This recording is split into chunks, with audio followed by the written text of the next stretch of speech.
16 संस्कारों में से यज्ञोपवीत जनेऊ संस्कार अपने आप में एक संस्कार।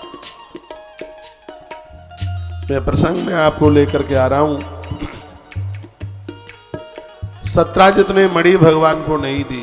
देखो इस मणि की वजह से कितनों की मृत्यु होगी। अथ सत्राजितो भ्राता प्रसेनो नाम करियचित कंठे बद्धा मणिम सद्दो यमारुह्य संधवम।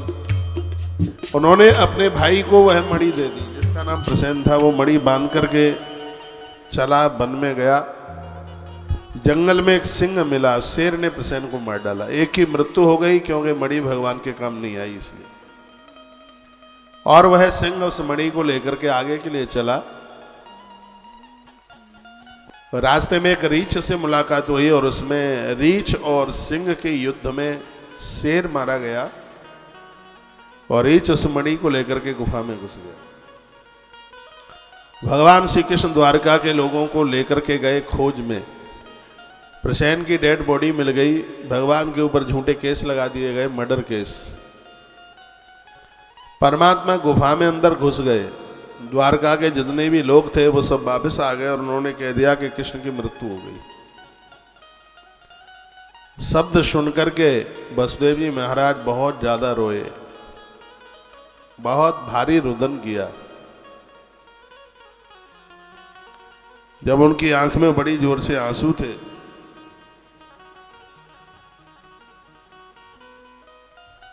बारह दिन पूरे हो गए थे, कृष्ण आ नहीं पाए। उसी समय आकाश मार्ग से देवर्षि नारद जी द्वारका में उतर के आ गए।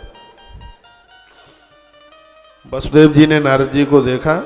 अथा जगाम भगवान देवर्षि ब्रह्मलोकतः उत्थाय तम प्रणम्यासु वसुदेवो व्यपूजयेत्। वसुदेव जी ने खड़े होकर उनका आदर मान सम्मान किया, बैठने को जगह दी और उनका पूजन किया। ये कथा बहुत सुनने के लायक है, इसको जरूर सुनिएगा। देवर्षि नारद जी ने कहा कि तुम कुछ खिन्न से हो, क्या बात है? वसुदेव जी की आंख में आंसू आ गए। कहा मैं बहुत दुखी हूं, 12 दिन हो गए हैं, मेरा बेटा वन के लिए चला गया और लोग सब लौट के आ गए और ऐसी सूचना मिली है कि कहीं मेरे कृष्ण की मृत्यु तो नहीं हो गई। अभी तक कहीं उसका अता पता भी नहीं है। वसुदेव जी कहने लगे, पुत्रों में अति प्रिय कृष्ण प्रश्नान्वेषण आय तू।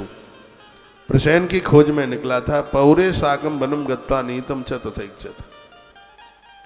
वहां उसने प्रसेन को मरा हुआ देखा। इसके पश्चात प्रसेन को मारने वाले सिंह को भी एक गुफा के द्वार पर देखकर श्री कृष्ण नागरिकों को द्वार पर ही रोक करके वो गुफा के अंदर तक चले गए और अभी तक वापस हुआ नहीं है। नारद, जिससे मैं बहुत गुरुजी में बहुत ज्यादा कष्ट में हूं, बहुत ज्यादा परेशानी में हूं। वैभव दिवसा याता नायादपि वही सुता मे सुता अतः सोचामि तद्ब्रूहि ये लंबे सुतम। मुने, अब मैं यह सोच रहा हूं कि अब मैं क्या करूं, कहां जाऊं। मैं कितना अभागा हूं। कारागृह में मेरे 6 पुत्रों को मार डाला गया। एक बेटी भी मेरे घर में आई, कंस ने उसको भी जिंदा छोड़ा नहीं था और मैं बड़ा दुखित हूं, बात समझ में आती नहीं है। तब देवर्षि नारद जी कहने लगे, पुत्र प्राप्ति उद्देश्य देवी आराध्य अंबिकाम। अब चिंता मत कीजिए, आपका बेटा घर आ जाएगा। आप अंबा परंबा जगदम्बा का ध्यान कीजिए, उनका पूजन कीजिए। जिनके बच्चे घर छोड़ करके चले गए हैं या रूठ के चले गए या वह अपनी घरवाली को लेकर के दूर रहते हैं माता पिता से, तो ऐसे माता पिता को चाहिए कि तुम्हारा बेटा और बहू दोनों घर में आ जाए। उसके लिए श्रीमद् देवी भागवत की कथा सुने, ऐसा देवी महात्म्य में लिखा हुआ है इसमें। और वर्तमान समय में बच्चों को रूठने में, घर की बहुओं को रूठने में देर कहां लगती है। कोई समय ऐसा होता था इस देश में, हर हिंदू के घर में दुर्गा पाठ होता था, उत्सव मनाया जाता था। शादी में भी उतनी खुशी नहीं होती थी जितनी की प्रसन्नता नवरात्रा में होती थी।